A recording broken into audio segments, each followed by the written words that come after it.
तो इंटरवेंशन ये कंट्रीब्यूटर होता है, इंटरवेन करके ही हम क्या कर रहे हैं, हैजार्ड को इनवाइट कर रहे हैं अपने को नुकसान पहुंचाने के लिए। क्लियर? इतनी बात समझ में आ रही है सबको? एकदम सिंपल में आ रही है? क्लियर है ना एकदम? चलिए आगे बढ़ते हैं। अब जब हमने 2 थॉट देख लिए और ये 5 लाइन जहाँ पर हमने देखा है एक्सीडेंट हो सकता है, अब यहाँ से हम और आगे के बारे में सोचेंगे। जब हमने देखा कि एक्सीडेंट हो सकता है तो अब हमको क्या सोचना चाहिए इस एक्सीडेंट के बारे में? कैसे बचेंगे वो सोचेंगे पहले ये सोच लेंगे कैसे बचेंगे, या उससे पहले कुछ और सोचना चाहिए? वो तो इसके जो मैं बोल रहा हूँ उसके बाद आएगा। हाँ, कुछ थोड़ा आप पहुँचे नज़दीक जहाँ मैं जाना चाहता हूँ आपको लेकर के। जो इन्होंने बताया है ना, अभी मैं सवाल कर रहा हूँ, अभी मैंने अभी कुछ बताया नहीं है। मैं ये पूछ रहा हूँ, ये एक्सीडेंट के बारे में हम जान गए कि एक्सीडेंट हो सकता है, तो अब इसके बाद हमको क्या सोचना चाहिए, हमारी थॉट क्या होनी चाहिए? बोलो बोलो प्लीज़। सबसे पहले जो एक्सीडेंट अगर हो सकता है कि हैजर्ड देखा मुझे साइड में, तो I will inform to my colleagues और साइड में जो है उनको पहले इन्फॉर्म कर दूँगा। प्रोसीजर्स की बात नहीं कर रहे हैं हम सेफ्टी की बात कर रहे हैं, सेफ्टी कॉन्सेप्ट की बात कर रहे हैं। क्लियर? तो वो प्रोसीजर्स हैं, वो बात की बात है। यहाँ हम कॉन्सेप्ट को समझ रहे हैं। मतलब ये है कि अगर कोई एक्सीडेंट आपको मालूम है हो सकता है, तो यहाँ सबसे पहले आपके माइंड में ये आना चाहिए कि इस एक्सीडेंट से आपका रिस्क क्या है और कितना है। क्या आना चाहिए माइंड में? That is the 6th line. Accident से आपका रिस्क क्या है और कितना है। क्लियर? याद रहेगा? भूलेंगे तो नहीं? ऑल ऑफ यू, आप बाद में आए, मेरा पूरा कॉन्सेप्ट क्लियर तो है, समझ में आ रहा है ना आपको? क्योंकि आप कुछ मिस कर गए थे स्टार्ट में, इसके लिए तो मैं इसलिए रिपीट भी कर रहा हूँ चीज़ों को। तो अब यहाँ क्या सोचेंगे? 6th लाइन क्या है आपके लिए?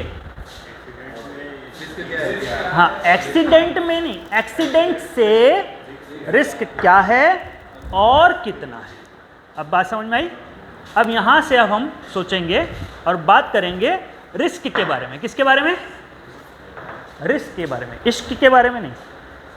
क्या? किसके बारे में? रिस्क के बारे में। ठीक है, चलिए। रिस्क वर्ड जो आप लोगों ने पहले भी सुना है, सबको मालूम है रिस्क क्या होता है? सबको मालूम है? मैं एक एग्जांपल दूंगा, उसमें आपको मुझे ये बताना है कि रिस्क क्या है। ठीक है? सब लोग बताएंगे, सब लोग पार्टिसिपेट करेंगे इसमें। मान लो ये एक रास्ता है, फॉर एग्जांपल ये एक रास्ता है, इस रास्ते के बीच में क्या है? एक पत्थर है। क्या है? पत्थर है। अब मैं अगर इस रास्ते से जाता हूँ, मुझे जाना है इस रास्ते से, तो क्या होगा? उस पत्थर से मैं टकरा सकता हूँ, गिर सकता हूँ, मुझे चोट लग सकती है। चलिए बताइए, अब इस सिचुएशन में आपका रिस्क क्या है? टकराना रिस्क है। और कोई कुछ? हाँ, उस रास्ते से जाना रिस्क है। हाँ, पत्थर रिस्क है। और बताइए, चलिए फिर मैं सारी चीज़ों को वापस से बोलूँगा, आप बताइए। सिचुएशन समझ में आई ना? कुछ ऐसा तो नहीं है जो नहीं समझ में आ रहा है, कोई कंफ्यूजन तो नहीं है माइंड में? रास्ते में एक पत्थर पड़ा हुआ है। हाँ, मतलब ये रास्ता है, इस रास्ते से मुझे जाना ही है और रास्ते में एक पत्थर है। उस पत्थर से अगर मैं जाऊँगा तो उस पत्थर से टकरा सकता हूँ, गिर सकता हूँ, मुझे चोट लग सकती है। मतलब अगर वो पॉसिबल है, उस चीज़ को हटा सकते हैं? नहीं, वो रिस्क, मैं रिस्क पूछ रहा हूँ आपसे। मैं रिस्क को हटाने की बात नहीं कर रहा अभी, मैं रिस्क क्या है वो पूछ रहा हूँ। जा रहे हैं रास्ते में, वो रिक्शे में। चलिए मुझे अब बताइए, इस सिचुएशन में हैजार्ड क्या है? पत्थर हैजार्ड है ना? आप किसी ने तो वो बताया था रिस्क है, नहीं ना? तो ये याद रखें, हैजार्ड कभी रिस्क नहीं होता। तो पत्थर क्या है? हैजार्ड है, रिस्क नहीं है। ठीक है, अच्छा, इस रास्ते से मेरा जाना किसी ने बोला रिस्क है, लेकिन इस रास्ते से जाना तो मेरा टास्क है ना? क्या है वो? टास्क है, वो रिस्क नहीं है। अच्छा, उससे टकराना बोला था किसी ने, रिस्क है ना? अब लेकिन पत्थर से टकराना तो एक हैजार्डस इवेंट है, एक्सीडेंट है, रिस्क नहीं है। अब बताइए रिस्क क्या है? मैंने वो सारी बातें क्लियर कर दी जो आपने बताई। गिर के चोट लगेगी वो तो इम्पैक्ट है। बताइए अब रिस्क क्या है? ये वर्ड हम लोग हमेशा यूज करते हैं ना, लेकिन इसके बारे में आज तक ये नहीं सोचा कि होता क्या है। रास्ता ही रिस्क, रास्ता रिस्क है, रास्ता तो हमारा टास्क है, उससे गुजर के जाना है। आप बात समझ में आ रही है हमारी? जो जो बातें आपने कही वो मैंने सब क्लियर कर दी, वो रिस्क नहीं है। आप लोग भी सहमत हैं? अब आप बताइए रिस्क क्या है? गिरना तो एक्सीडेंट है ना, टकरा के गिरना, हैजार्डस इवेंट भी बोल सकते हैं, एक्सीडेंट बोल सकते हैं, दुर्घटना बोल सकते हैं आप। तो रिस्क क्या है? देखिए मैं आपका ना माइंड एक साइड में फोकस करना चाह रहा हूँ, इसीलिए ये सारे सवाल भी कर रहा हूँ, आपको कंफ्यूज भी कर रहा हूँ, लेकिन जब जवाब दूंगा तो बात क्लियर हो जाएगी। तो ध्यान से सुने, रिस्क क्या है? सारी चीज़ रिपीट की मैंने। रास्ते से जाना क्या है? टास्क है। पत्थर क्या है? हैजार्ड है। पत्थर से टकरा कर गिरना क्या है? एक्सीडेंट है। गिरकर चोट लगना क्या है? इम्पैक्ट है। रिस्क कहाँ है? अभी भी रिस्क नहीं मालूम पड़ा। हो गया है रिस्क, अब ढूंढते हैं, मैं बताता हूँ रिस्क क्या है।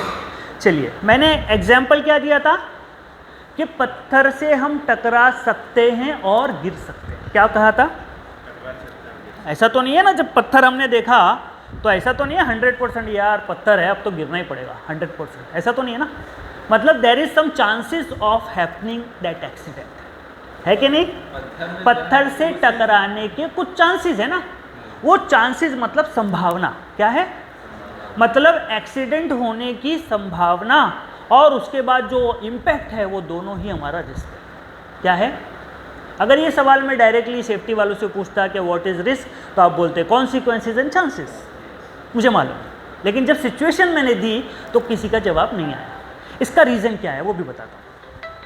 इसका रीज़न ये है कि एक मिनट, जस्ट चेक कर लेता हूँ कॉल कौन सा है, कोई इंपॉर्टेंट कॉल ना हो, नहीं बाद में कर लेंगे, ठीक।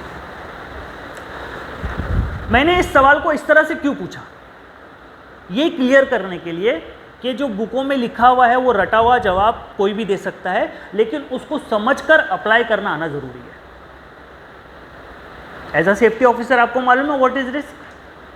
आप डायरेक्ट जवाब दे सकते थे, मैंने अगर पूछता व्हाट इज रिस्क तो आप मुझे बताते कॉन्सिक्वेंसेज एंड, है ना, प्रोबेबिलिटी एंड कॉन्सिक्वेंसेज, ये मुझे मालूम है।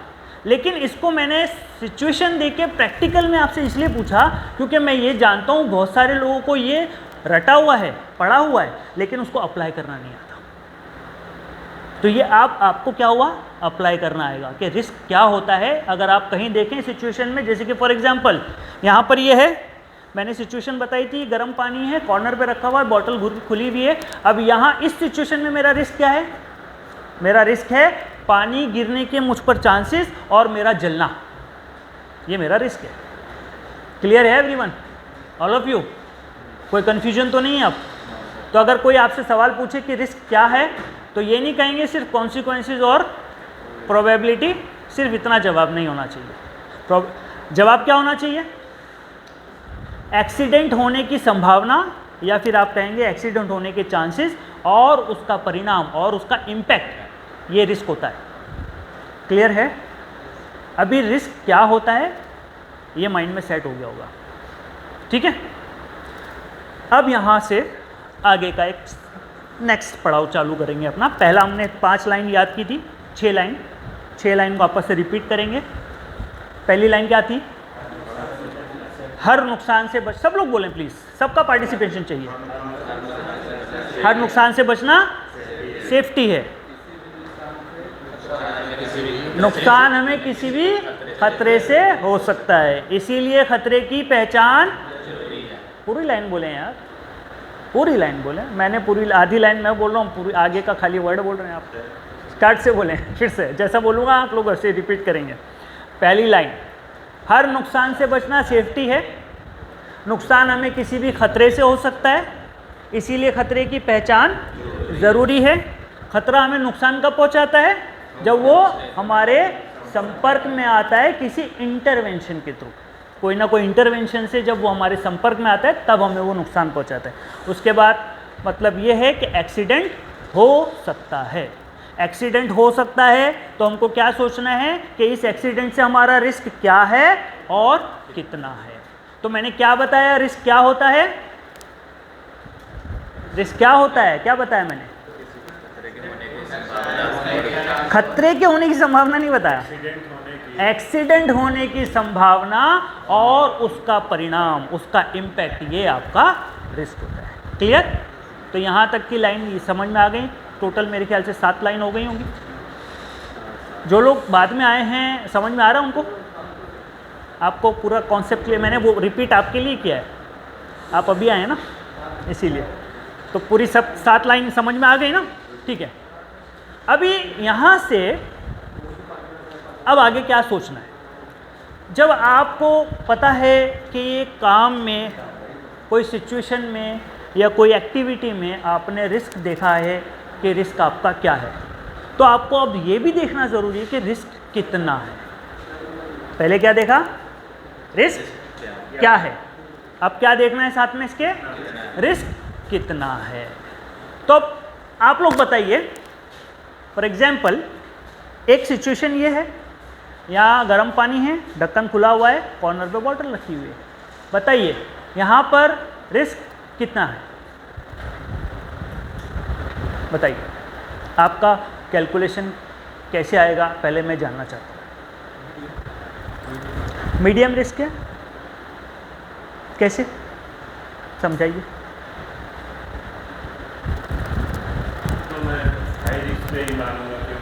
हाई रिस्क है, चलिए। अच्छा, और कोई लो रिस्क भी बताना चाहता है इसमें, है ऐसा लग रहा है किसी को? कैसे डिसाइड करेंगे क्या हाई रिस्क है? वही समझाना चाह रहा हूँ मैं, इसलिए पहले सवाल कर रहा हूँ।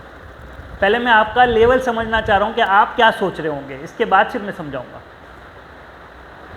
बताइए, रिस्क हाई है, मीडियम है या लो है? आप जवाब सही दे सकते हैं, लेकिन उसके पीछे थॉट क्या होनी चाहिए वो मैं समझाऊंगा। सर जब जाएंगे संपर्क में आएंगे तो गर्म पानी है, तो फैलेगा, तो उसको हम ऐसे भागेंगे तो फिसल भी सकते पानी से, तो हाई भी खसते सर। वो तो आप मुझे, अगर मैं दूसरे कुछ अल्फाजों में कहना चाहूँ, that is a secondary effect, है ना, वो सेकेंडरी इफेक्ट्स हो सकते हैं। मैं रिस्क पूछ रहा हूँ, रिस्क लेवल पूछ रहा हूँ। सर डिपेंड करता है किस पार्ट पे एक्सीडेंट, बॉडी के किस पार्ट पे एक्सीडेंट हुआ है, डिपेंड ये। इस बात से आपका पता चलेगा कि रिस्क ज़्यादा है या कम? नहीं सर, आप समझे, वो सर पूछ रहे हैं कि वहाँ अगर बोतल रखा हुआ है तो उसका कितना चांस है गिरने का। हाँ, क्या सोचना है कि यहाँ से चांसेस कितने हैं गिरने के, और गिरने के बाद इम्पैक्ट क्या होगा।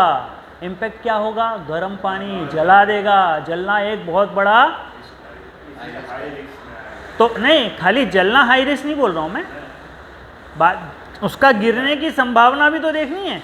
अब ये बताइए, यहाँ से इसकी गिरने की संभावना ज़्यादा है, यहाँ से इसके गिरने के चांसेस ज़्यादा हैं, या यहाँ से, यहाँ चांसेस ज़्यादा है ना। तो मतलब क्या हुआ, अगर आपके एक्सीडेंट होने के चांसेस ज़्यादा हैं और उसका इम्पैक्ट भी अच्छा खासा पड़ने वाला है, तो रिस्क क्या होगा, हाई ही होगा ना। तो कैलकुलेशन कैसा आना चाहिए, आप देखेंगे कि प्रोबेबिलिटी क्या है, मतलब कितने चांसेस हैं, कितनी संभावना है एक्सीडेंट होने की, और उसके बाद इम्पैक्ट के बारे में सोचेंगे। नॉर्मली हर कंपनी में, आपकी कंपनी में भी शायद होगा, ज़्यादातर बड़ी बड़ी कंपनियों में जहाँ पर भी इम्पैक्ट फैटिलिटी है वहाँ हाई रिस्क उसको काउंट करते हैं। बट वो एक रॉन्ग असेसमेंट है। रिस्क असेसमेंट अगर करना है तो प्रोबेबिलिटी को और कॉन्सिक्वेंसेस दोनों, इम्पैक्ट जो भी है वो भी और उसकी प्रोबेबिलिटी दोनों को हमें साथ में देखना है, तब आप उसका प्रॉपर रिस्क लेवल निकाल सकते हैं। लेकिन कई कंपनियों ने क्या किया है, फ्रीक्वेंसी बेस्ड रिस्क असेसमेंट बना दिया है। फ्रीक्वेंसी बेस्ड मतलब कि इस टाइप के एक्सीडेंट कितनी बार हुए हैं लास्ट डेकेड में, उसके हिसाब से उन्होंने उसको उसका क्या है, फ्रीक्वेंसी दे दी है कि ये बहुत कम हुआ है तो इसकी लो हो गई है, इसमें फैल्टेलिटी है तो उसका सीधा हाई है। But that is not a correct risk assessment. Correct risk assessment ये होता है कि आप उसकी प्रोबेबिलिटी और उसके कॉन्सिक्वेंसेस को दोनों को एक साथ में देखेंगे। चलिए इसको भी मैं थोड़ा सा और अच्छे से एक्सप्लेन करता हूँ कि रिस्क लेवल कम या ज़्यादा प्रोबेबिलिटी की वजह से भी और इम्पैक्ट की वजह से कैसे होता है। ठीक है, समझेंगे।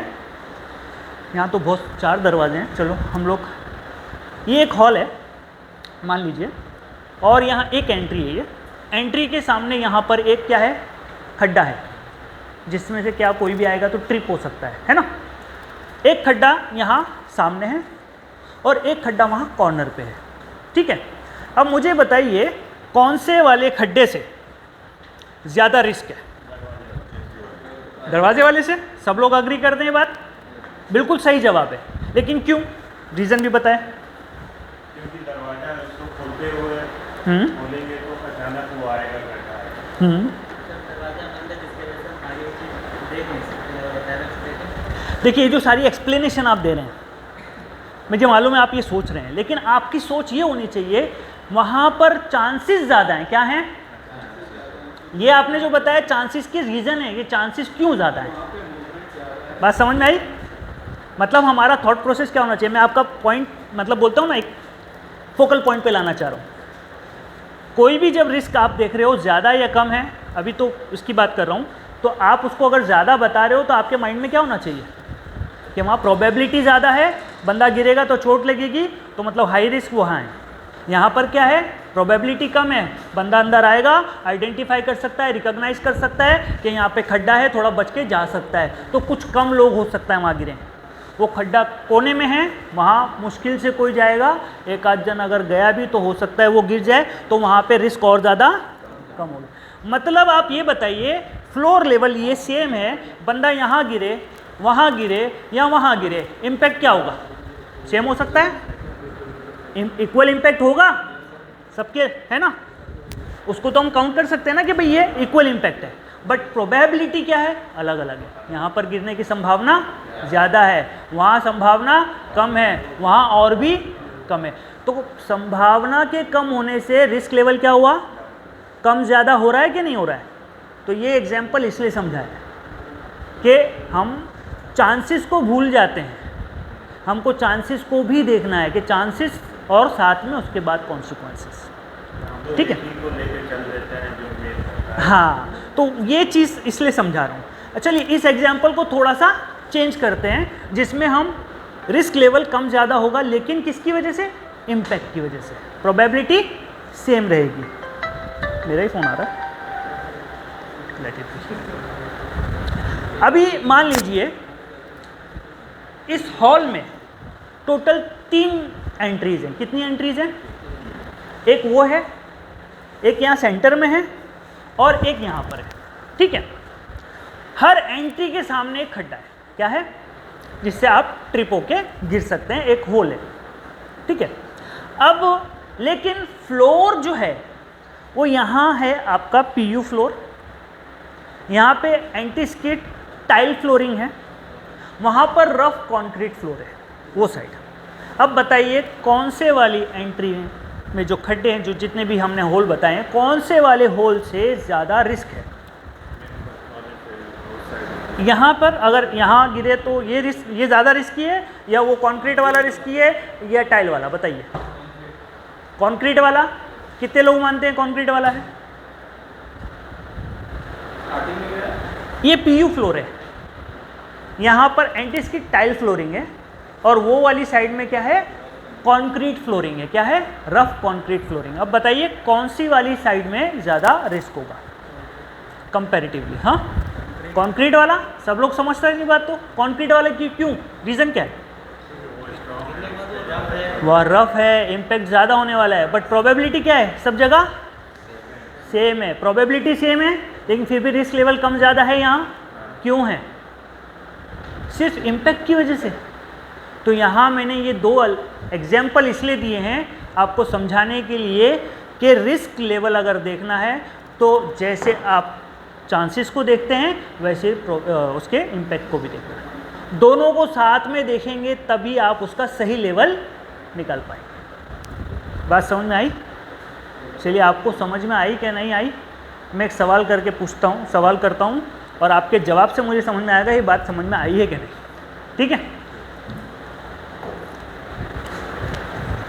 मान लो ये ग्रुप है, इसको मैंने एक टास्क दिया है, एक काम करने को दिया है, और साथ साथ ये कहा है कि ये काम में अगर एक्सीडेंट हुआ तो जान जा सकती है। क्या होगा? जान जा सकती है। बताइए, अब इस काम को, इस टास्क को आप रिस्क लेवल क्या देंगे? बताइए, क्या देंगे रिस्क लेवल आप इसको? मीडियम, लो या हाई? हाई देंगे? हाई देंगे? हाई दे देंगे? हाई पक्का सब लोग? मतलब आप लोगों को मेरी बात समझ में नहीं है। पहले तो देखेंगे वो किस टाइप का। अच्छा, चलिए बताइए, बोलिए। उस हिसाब से हम नहीं, वही बोल रहा हूँ, आप मैंने जो बताया उस इंफॉर्मेशन के बेस पे आप इसको क्या बता रहे हैं? हाई, मीडियम या लो? हाई बताएंगे। अच्छा, क्या बताया है? रिस्क लेवल देखने के लिए दो कौन कौन सी चीज़ें देखनी ज़रूरी है? संभावना और इम्पैक्ट। मैंने आपको सिर्फ इंफॉर्मेशन में क्या बताया है? सिर्फ इम्पैक्ट बताया, प्रोबेबिलिटी बताई। तो आप कैसे रिस्क लेवल निकाल सकते हैं? मतलब आप बात समझे नहीं मेरी। आपने सर बोला कि उसमें मैंने इसीलिए ऐसा सवाल किया क्योंकि ये मेंटेलिटी है। मैं आपको ये नहीं बता रहा हूँ कि आप सही हैं या गलत है, मैं ये बता रहा हूँ ये मेंटेलिटी है, ह्यूमन साइकोलॉजी ये है कि आप सुनते हैं फैटेलिटी तो हाई रिस्क। आप ये नहीं देख रहे हैं, पूछ नहीं रहे हैं कि भाई एक्सीडेंट होने के चांसेस कितने हैं। बात समझ में आई मैंने सवाल क्यों किया? यही जो मेंटेलिटी की वजह से आप जो जवाब दे रहे हैं, ये मेंटेलिटी है लोगों की, ये ह्यूमन मेंटेलिटी है, हर जगह नॉर्मल है ये बात। यही चीज़ समझा रहा हूँ कभी भी। लेकिन याद रखें, जब भी रिस्क लेवल निकालना है तो क्या करेंगे? पहले प्रोबेबिलिटी, बाद में उसका कॉन्सिक्वेंसेस देखेंगे। क्लियर है? बात समझ में आ रही है? मेरी बात से सहमत हैं? क्लियर? अच्छा, इतनी क्लियर अभी तक थी बातें? थी किसी को? इतनी क्लियर बातें थी अभी तक सेफ्टी की जो मैं बता रहा हूँ? अभी नहीं थी? नहीं थी? हो रही है क्लियर? क्योंकि अगर ऐसा है, हो रही है क्लियर, तो मैं सक्सेस हो रहा हूँ, सीधी बात है। चलिए आगे बात करते हैं। रिस्क लेवल अगर ज़्यादा है, अब आगे की बात करेंगे। पहले हमने पूरा रिपीट करते हैं एक बार। पहली लाइन क्या थी? हर नुकसान से बचना सेफ्टी है। नुकसान हमें किसी भी खतरे से हो सकता है, खतरे की इसीलिए पहचान ज़रूरी है। खतरा हमें नुकसान कब पहुंचाता है? जब वो हमारे किसी छेड़छाड़ की वजह से संपर्क में आता है। मतलब क्या है? एक्सीडेंट हो सकता है। अगर एक्सीडेंट हो सकता है तो क्या देखना है? रिस्क क्या है और कितना है। रिस्क क्या होता है? एक्सीडेंट होने की संभावना और उसका परिणाम। क्लियर? ये 7 लाइनें रिपीट हो गई वापस। 7 है? हाँ 7 है। याद रहेंगी ये बातें? ये याद रहेंगी? इसके बाद आगे जाऊं, आगे स्टेज पे आए। चलिए आगे का स्टेज ये है कि जब हमको मालूम पड़ गया है कि कोई एक्टिविटी में, कोई सिचुएशन में रिस्क लेवल ज़्यादा है, तो हम वो रिस्क लेवल ज़्यादा है उसके साथ ऐसे ही काम करेंगे या कुछ करेंगे? क्या करना है? क्या करेंगे बताइए? सेफ्टी प्रिकॉशन लेंगे। किस लिए लेंगे? लेकिन वो क्यों लेंगे सेफ्टी प्रिकॉशन? रिस्क लेवल कम करने के लिए। तो हमारे लिए यहाँ इंपॉर्टेंट क्या है? अगर रिस्क लेवल ज़्यादा है जो टॉलरेबल नहीं है, वो क्या करेंगे? आप कुछ ना कुछ करेंगे जिससे वो रिस्क लेवल कम हो जाए। क्लियर? इतनी बात समझ में आ रही? अब वो जो कुछ ना कुछ हम करते हैं रिस्क लेवल को कम करने के लिए, उस कुछ ना कुछ को बोलते हैं कंट्रोल मेजर्स। क्या कहते हैं? Control measures. क्लियर है? समझ में आ रहा है? कोई कंफ्यूजन नहीं ना? लेकिन थोड़ा थोड़ा ढीला रिएक्शन आ रहा है आप लोगों का। मुझे नाश्ता नहीं किया आप लोगों ने? मैं तो दबा के करके आया हूँ अभी। अच्छा, अभी यहाँ पर हम समझेंगे कि रिस्क लेवल को जब कम करने के लिए हम कुछ ना कुछ करते हैं, वो जो कंट्रोल मेजर है उसका मेन प्रॉपर प्रोसेस क्या है, किस तरीके से हमको वो सोचना है, किस तरीके से हम रिस्क को कम करते हैं। ठीक है, तो अब यहाँ से एक नया स्टेज, नया चैप्टर है समझो। हम जब भी रिस्क को कम करते हैं तो हमें कुछ ना कुछ करना पड़ता है। अब उसमें 1 2 3 4 5 6 अलग अलग स्टेप्स हैं। क्या हैं?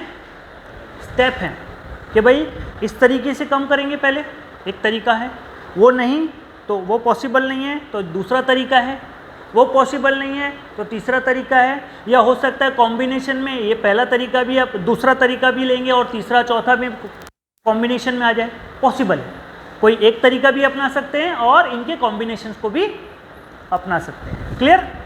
तो अभी मैं आपको एक वर्ड देने जा रहा हूँ, एक वर्ड जो कंट्रोल प्रोसेस के लिए सिर्फ एक वर्ड याद रखेंगे तो आपको पूरा कंट्रोल प्रोसेस समझ में आएगा। ठीक है, वो वर्ड क्या है? वो वर्ड है एरिक पीडी। क्या नाम है? क्या नाम है? सब लोग बोलेंगे एरिक पीडी। सब लोग की आवाज़ नहीं आ रही है, मुझे मज़ा नहीं आ रहा है। हाँ, सब लोग बोलेंगे एरिक पीडी। सबकी आवाज़ नहीं आ रही। 2 मिनट रुकना है, पहले पी लीजिए। हाँ, क्योंकि मुझे तो रुकना ही पड़ेगा जब पीऊँगा मैं। एरिक पीडी स्पेलिंग बताता हूँ मैं अभी। सब लोग बोलें एरिक पीडी। सबकी आवाज़ नहीं आ रही है। कुछ चेहरे में देख रहा हूँ जिनके तरफ से मुझे बिल्कुल आवाज़ नहीं आ रही है। बोले सब लोग एरिक पीडी। एरिक पीडी। एरिक पीडी। अभी इसकी स्पेलिंग बता रहा हूँ, याद रखेंगे। इसको हॉरिजॉन्टल में नहीं लिखे, वर्टिकल में लिखेंगे।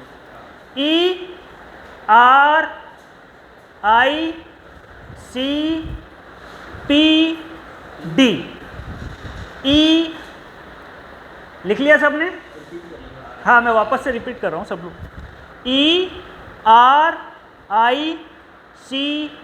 ERICPD ऐसे वर्टिकल में। ERICPD। अभी सब रिपीट कर रहा हूँ। E फॉर एलिफेंट, हाँ, R for Roger, I for India, C for capital, P for parrot, D for dog. ठीक है, कुत्ते वाला D। ठीक है, तो ERICPD ये स्पेलिंग याद रहेगी। सब लोग रिपीट करेंगे मेरे साथ। इधर देखें, सबके फेस इधर। रिदिम के साथ में ERICPD।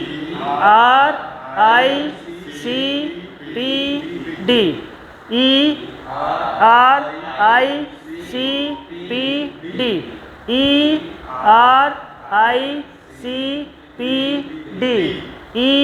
सब लोग बोल ही नहीं रहे हैं भाई, सबकी आवाज़ चाहिए मुझे भाई, सबकी आवाज़ चाहिए। चलिए पहले ERICPD।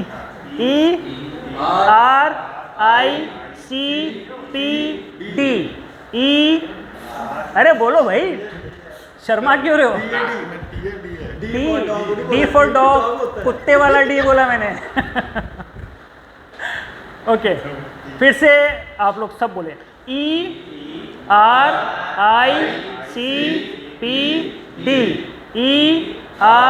ERICPD।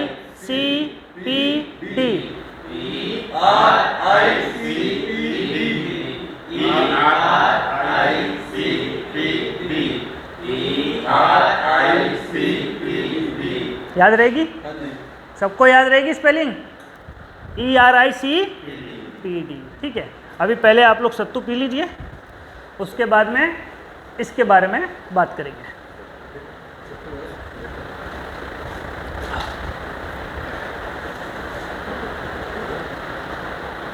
ये छाछ है, मैं सोचा सत्तू। सस्पेंस है।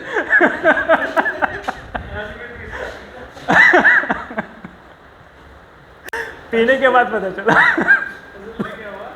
जो बनाते हैं ना वो आ जाएंगे, तो इनको आता है कि हम कुछ छाछ ही दिया। नहीं, वो तो कोई बात नहीं है, मैं लेकिन सबको ऑलरेडी बोल दिया ना।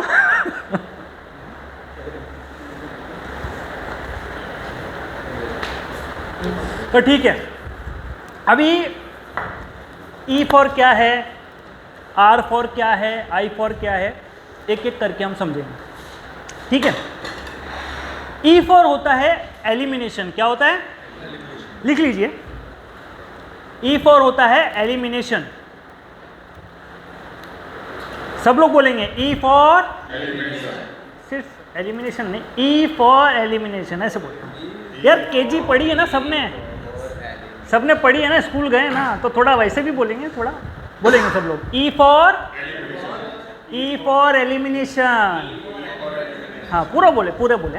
E फॉर एलिमिनेशन, सब लोग बोले E फॉर एलिमिनेशन, हाँ पूरा सब लोग बोलो भाई।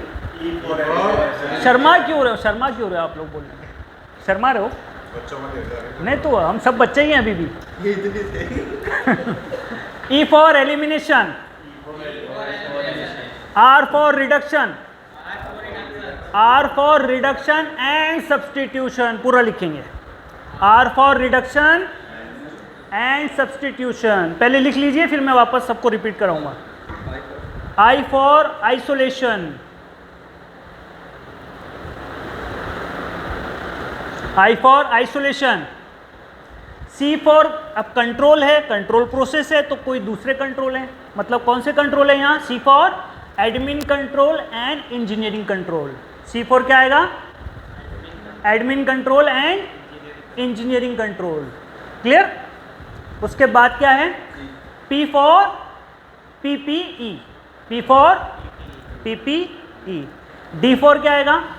D फॉर है डिसिप्लिन, D फॉर डिसिप्लिन। चलिए अब सब लोग मेरे साथ रिपीट करेंगे।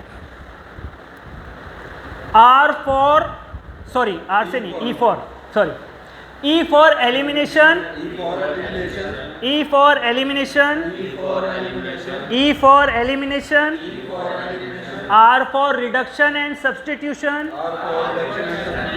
R for reduction and substitution, R for reduction and substitution, I for isolation, I for isolation, C for admin control and engineering control, C for admin control and engineering control, C for admin control and engineering control, P for PPE, P for PPE, P for PPE, D for discipline, D for discipline. चलिए अपनी book की तरफ कोई नहीं देखा, खाली मेरी तरफ देख के जवाब दीजिए। R for